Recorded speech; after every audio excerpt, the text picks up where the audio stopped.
Imagine spending decades inside one of America's most powerful crime families, surviving prison, outliving rivals, and becoming one of the oldest mafia figures in history. This is the remarkable story of Sonny Franzese.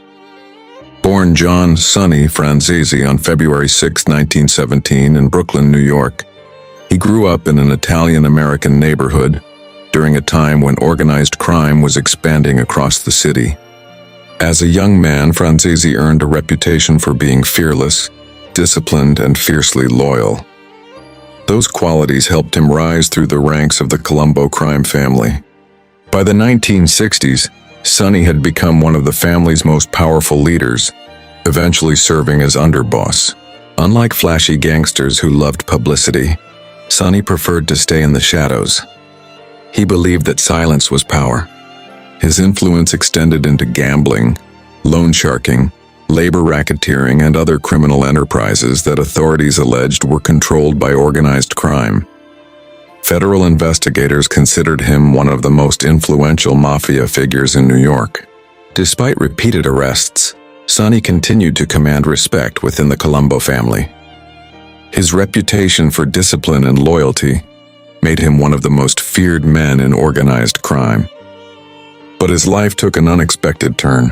In 1967, he was convicted in a high-profile bank robbery conspiracy case and sentenced to a lengthy prison term.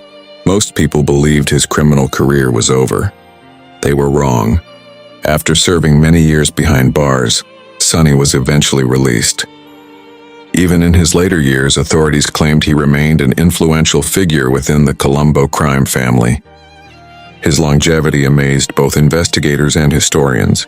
While many famous mob bosses died in violent attacks, Sonny survived into his 90s and beyond.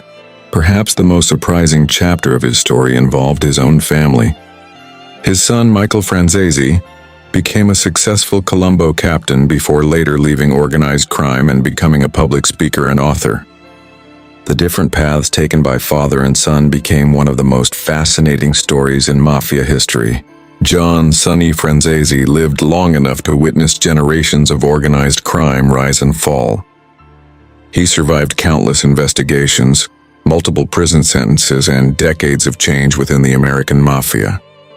When Sonny Franzese died on February 24, 2020, at the age of 103, he became one of the oldest known mafia leaders in American history.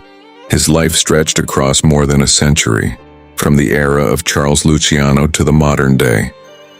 Whether remembered as a feared underboss or one of the mafia's longest surviving figures, Sonny Franzese remains one of the most extraordinary personalities ever connected to organized crime. His story is proof that while power may fade, legends are never forgotten.